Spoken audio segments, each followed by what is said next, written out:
Well, I'm so excited to be here with Dr. G and Greg. Thank you so much, guys, for being on this podcast with me here today.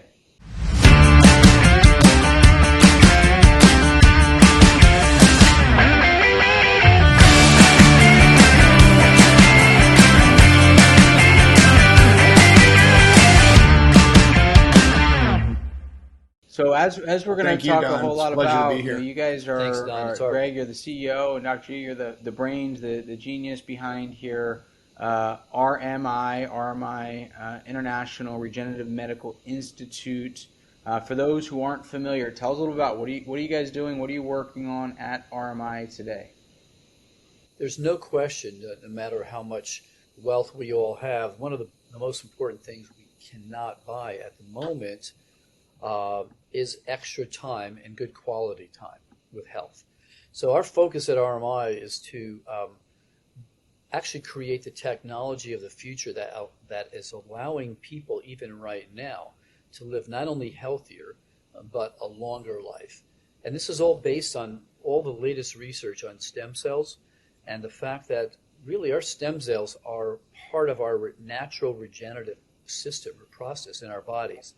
And what we do at RMI is actually take a step forward in collecting and storing essential stem cells so that they can be given back to people on a regular basis to enhance both the quality of their lives, their health, and buy them more productive time. And to me, that's one of the most important things that I've been focusing on for the last 20 years.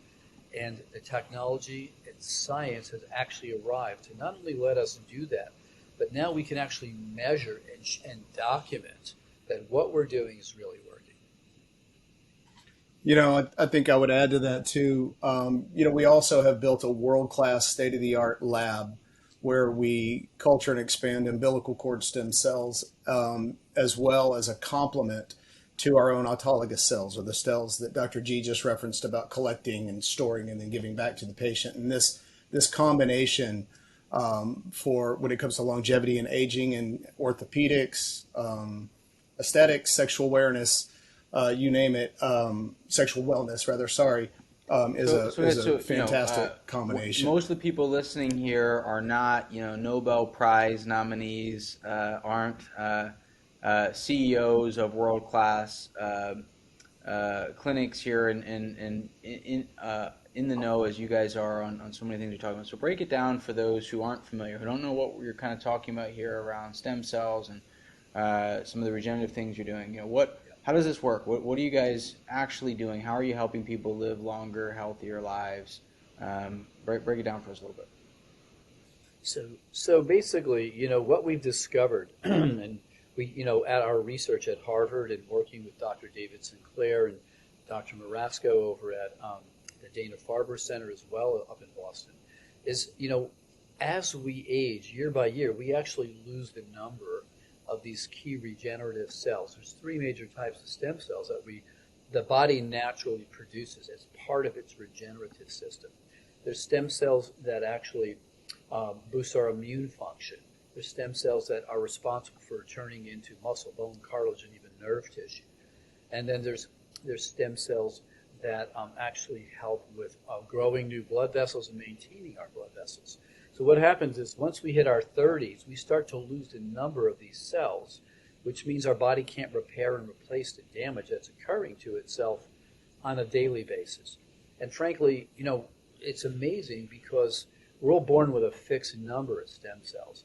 So what happens is most of those cells are used up to get us to be healthy adults, which is 18, 20 years old. So from then till our late 30s, we actually have the perfect amount of stem cells to function at our optimal best, cognitively, physically, and at an immune level. But in our late 30s, there's some type of built-in program that we as human beings all have. We start to lose the number of those stem cells. And as all three of those types start to decline, what happens is we lose the ability to stay optimally healthy and to function healthy. Once we hit our 50s, is when the aging process really starts to manifest itself, where we actually can see and feel the difference in how our body works and how our immune system works. So this is a concept that is a whole new paradigm. And how do we treat aging? It has to do with maintaining those three major types of cells that are responsible for keeping us healthy and actually living an optimal, productive life. The second thing we found out is, along with that loss of stem cells, our body starts to produce these things called senescent, or what we call zombie cells. Now, these cells start to accumulate also in your late 30s. At the same time, we start to lose a number of those regenerative cells. And what happens is, the more of these senescent or zombie cells we have, they actually cause our healthy cells to age quicker. So at RMI, we have a threefold major process. We collect and store these key cells to get back to you to keep these levels up. But at the same time, we remove these age-accelerating cells. And the third thing we do, which is basically we repair our DNA, because our DNA is what helps maintain our regenerative stem cells at their optimal function. So it's really those three things that form the core of the program that we do for longevity and aging. And as Greg said, we also actually have treatments that address the collateral damage of aging. We can, for instance, improve body composition, improve cognition. We can restore orthopedic problems in the joints, ligaments, and the articular surface levels. And we can actually address other issues that have to do with even cosmetic applications and treatments to help reverse some of the damage that we suffer at the cosmetic level, at the sexual function level. And I'll let Greg take over here and kind of give you a better idea, a little more detail about some of the things we offer as well, aside from focusing longevity and enhanced health. Yeah, thank you, Dr. G. You know, Don, I think Dr. G summarized it really well when you're talking about what we do at RMI that we believe is better than any other place in the world. At our core is longevity. And he mentioned the collateral damage that is associated with it: mobility, sexual function, aesthetics, cognition, all the things that come along with the aging process itself, right? But at its core, what Dr. G has spent 2 decades understanding and figuring out, and now science is able to validate. And I want to share with you something that's really exciting most recently with some data that we got back. Is really longevity at the cellular level, right? How are we aging, and what are those biomarkers telling us? And one of the things that we do prior to all of the treatments that Dr. G just described is we create baseline testing, and we get, on 5 different levels: at physiological, molecular, genetic, cellular, and epigenetic. On all those layers, we're looking at different biomarkers at a baseline. And then throughout the year, we're going to retest, and we're going to tweak the program as necessary and as needed. And what that's telling us is how you're aging over time, right? Longitudinally, what is happening with each individual patient. And everybody presents with different conditions and possibly comorbidities and or health-related issues. The data that I wanted to share with you is recently, so True Diagnostics is our epigenetic partner, and they do all of our epigenetic testing. And they ran a batch analysis for us, if you will, to show against their patient population. And so they have roughly 15,000 people in their database that have tested with True Diagnostics, and about 4,000 who have had more than one test, right, which would matter for the longitudinal data that we were looking for. And we wanted to see how that healthy patient population at True Diagnostics versus RMI's patient population was trending, right? We're looking basically for trend lines. Their slope was a positive slope, meaning that people were still accelerating in their aging at the cellular level, looking at DNA methylation and a host of other markers. And Ryan will tell you, Ryan Smith at True Diagnostics, it's a really hard thing to do to slow the aging process and or reverse the aging process. RMI's slope was a negative slope. And he said, that's exactly what we as RMI would have hoped to have seen. But the implication there is that we can do all of the right things with lifestyle, right? We can sleep and we can exercise and we can eat well and we can do all of the things that we all know we need to do to live healthier, longer lives. But that last 30 or 40%, that last 3 or 4 miles, right, really comes back down to biology and at the cellular level, and the treatments that we're doing at RMI seem to be making the difference in terms of slowing the aging process, or the pace of aging, as they call it. So we were really excited to see that data. And it lets us know that as far as the trend goes, we're going in the right direction. So, and for anybody for who our doesn't know, patients. I've been so interested in all this cutting edge technology and all these thought leaders and action leaders here, such as Dr. G and Greg here, and things that are being done, that I decided, I guess close to a year ago now, that I was going to host an event focused on longevity, and that event's now coming up here in just a few weeks, and in November in San Juan, Puerto Rico, where Greg and Dr. G will be speaking. And I've been telling people for quite a while that God willing, I intend to live to 150 years old. And when I tell people that, they usually laugh or smile and think it's silly, right?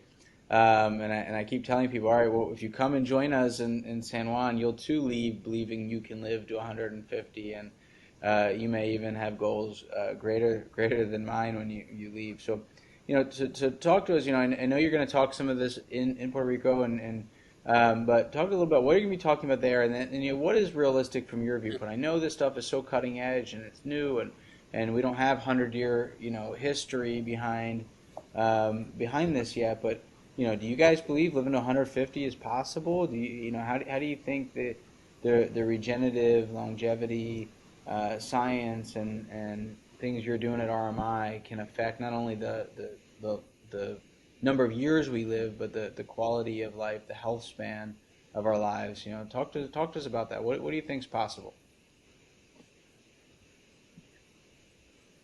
There are a number of, I would say, aging experts that actually predict that there's a person alive today that will live to be well beyond 200 years of age. So at RMI, our focus is to do two things: is to document that we can impact aging at its origin, that the DNA in our genes, and that we can actually add at least 2 decades of more productive time to people's lives. And that includes the last 2 decades of your life being much more productive and healthy and functioning, but also a longer or a greater longevity to our lives. And right now the technology, look, the oldest human being ever recorded was 125 years. Okay, but we've now learned a lot of secrets from when that person was alive. And so what we know right now is the key problem with, I believe, people not making it to 150 or 110 or 15 has to do with basically making sure that they have the appropriate number and function of their stem cells. Because every cell in our body, that's where they come from, including our immune function and our cognitive abilities and our muscles and bone health. So right now, we are already restoring that key component to people, and the data is showing some amazing trends. But what's really exciting, really is exciting, is the research that we actually we originally did in 2016 at Rutgers University in New Jersey, which garnered us a Nobel Prize nomination. We were able to reverse the aging process in old stem cells so they functioned just like young stem cells. Now, what does this mean? Why is that important? Because although we can restore numbers right now with people's stem cells, which is a big help, to keep them healthier longer, the real kind of, I would say, goal here is to be able to take those cells and make them function like they were when you're in your 30s. And we've already done that in animal studies, and we actually have already done it in a small group of humans. Now, the issue was, how do we apply what we knew 6 years ago with the new technologies? And that's exactly where the research is now being done at the Sinclair lab in Harvard with David Sinclair, and across the street at Dana-Farber Institute and Harvard Stem Cell Institute with Dr. Wayne Marasco. So we're looking at right now not only replicating what we did, but being able to do this in large numbers so that we can address a large number of people with this new technology. And frankly, we believe within the next year we're going to have some of this technology available to boost immune function, and actually start with this new process of reprogramming old stem cells into young stem cells. And it's my belief that as we start this and we collect the data, we will get to well over what is now considered the maximum human lifespan of 125. So, Don, I think we're going to be well on our way to get you 150. I'm planning on being next to you while that happens. So that's a tough act to follow right there. That was really well said, Dr. G. Thanks. Don, I'll take a stab at this answer too from the business perspective and or, the non-physician lay perspective. Two things. One, anybody that knows you would not bet against you going to 150, right? I would never take the other side of that bet. I would bet on Don Wenner every day of the week. And the second thing is, I don't know. I don't know if we're going to 150, right? And we are a business and we treat patients and we have to be realistic in our expectations, and everything is, how healthy is the patient and what are they doing on their side, right? Because there's a ton of personal responsibility when it comes to your health that you need to be responsible for. We can get you, some of the way there or a lot of the way there, but everybody has to do their part. But I would say this, just to have our DNA, pun intended, on that legacy of the first human that goes to 150 would be phenomenal, right? And you look at these moonshots of the human going to 150 or beyond, and they're phenomenal. Elon Musk he wasn't just building a rocket. He was going to Mars. He needed a rocket to get there, right? I mean, you have these moonshot concepts and these ideas and reversing the aging process and looking at aging as a disease. There's a lot of really smart people on the planet that believe we understand it well enough now to impact it and start pushing out lifespan and health span, decades at a time. So I hope we do. I want to be right there with you as well. If you go to 150, I'll be about 175, I think, or, no, not quite that big, 165. So yeah, I hope so. But it's an exciting time for sure in the world of longevity, in the world of aging and what we're able to do now. I want to add something to that, if you don't mind, Don. Right now there's an explosion in both technology and science. Being able to, actually do things with cells we couldn't do before based on these new technologies like CRISPR, which allows us to actually turn genes on and off or replace them. But let me quote something for you. The information we have on aging and longevity and technology doubles every 2 to 3 months.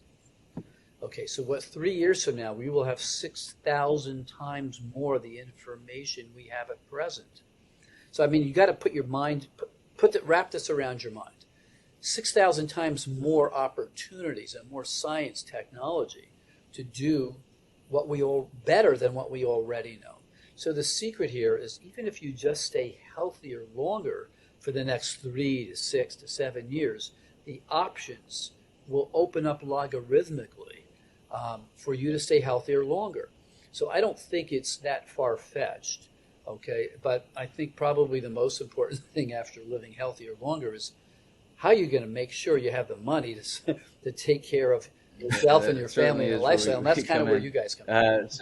So I love that. So I know, Absolutely. You guys mentioned it, and Grace specifically, right? You guys can only do so much. You can get, people a good portion away and increase that probability, but people have to do their own part. So right now, if somebody's listening to this episode and they're not going to see you until November, or they can't make it to RMI here sooner, like me, they're not going to be able to get there until a little bit later this year.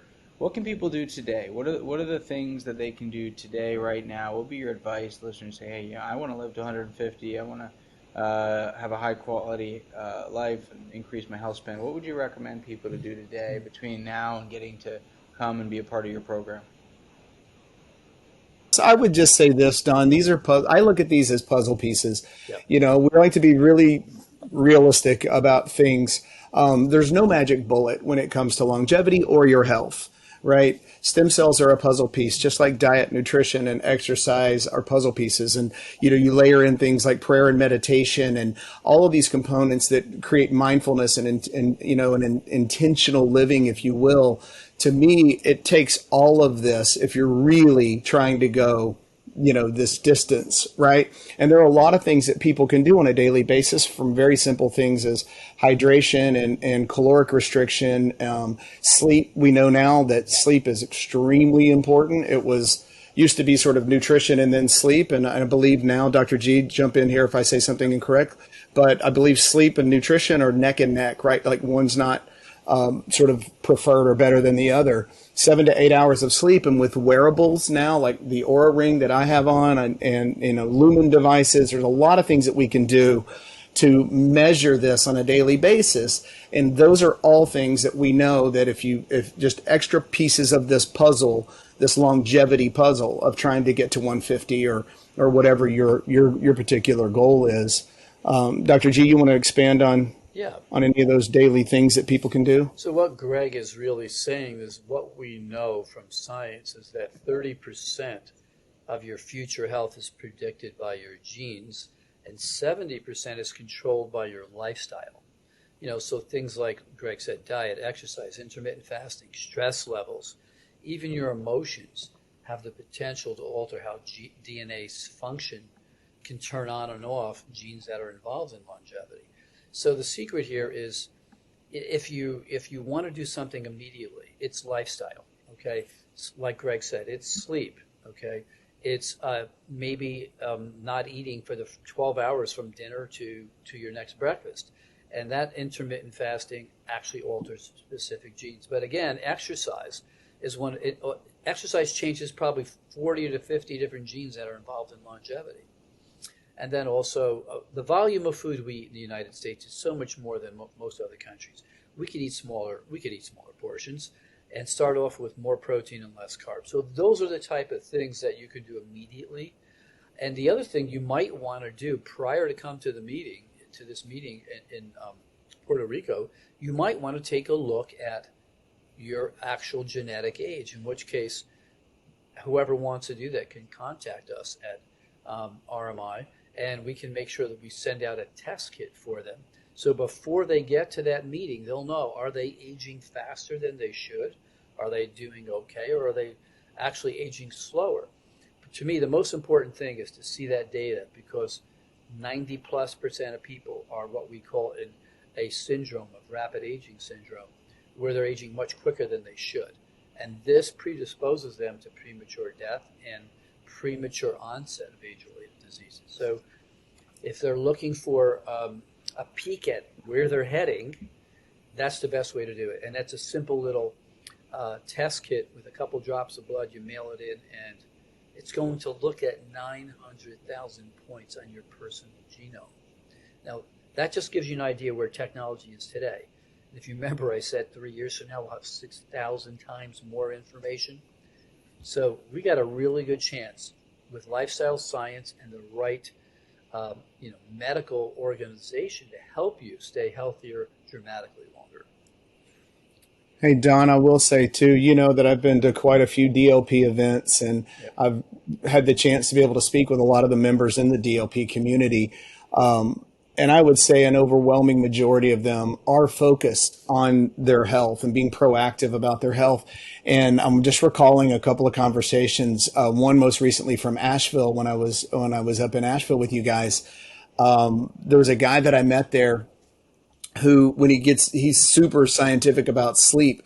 They have certain types of bulbs. They've changed out all the bulbs in their house, and then they turn them off an hour and a half before bedtime, and they restrict blue light, and they have this really dialed in approach to trying to get the best possible sleep they can get, right? And people are really getting, their sort of own personal scientific experiments about this, right? I have a patient who takes a warm bath exactly 90 minutes before bedtime.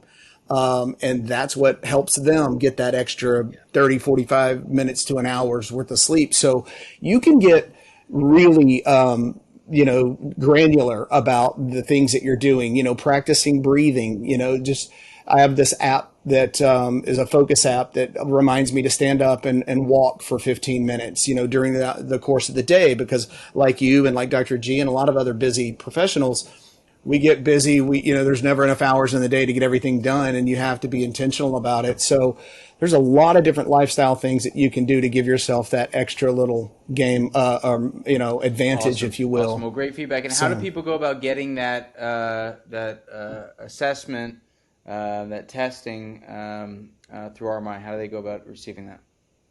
What we can do is I can send a link over to DLP, to one of the event organizers or coordinators, and you can share it with the members, or they can simply email info@rmi-international.com, and we'll fulfill it there. All right, we'll get that from you, Greg. We'll help add them it get into those the test podcast kits out. notes and such as well, the link and the domain that Greg just mentioned as well. So awesome. All right, guys. Well, we're meeting up in 6 weeks. Can't wait for you guys to be with us in Puerto Rico and get to learn a lot more. Can't wait to come to RMI here very soon and get to experience this firsthand. I know many who've done so and rant and rave about the experience. And so with that said, turn to you guys to wrap us up here with any final notes, comments, thoughts for our listeners on what they can do if they too aspire to live a healthier, longer life. What last words of wisdom can you impart with us here today? Well, aside from, today we live in a 21st century environment where the nutritional value of our food is far from ideal. So one of the key things we do at RMI is we have a special form of what we call cellular nutrition that has actually been published in the Journal of Translational Medicine with a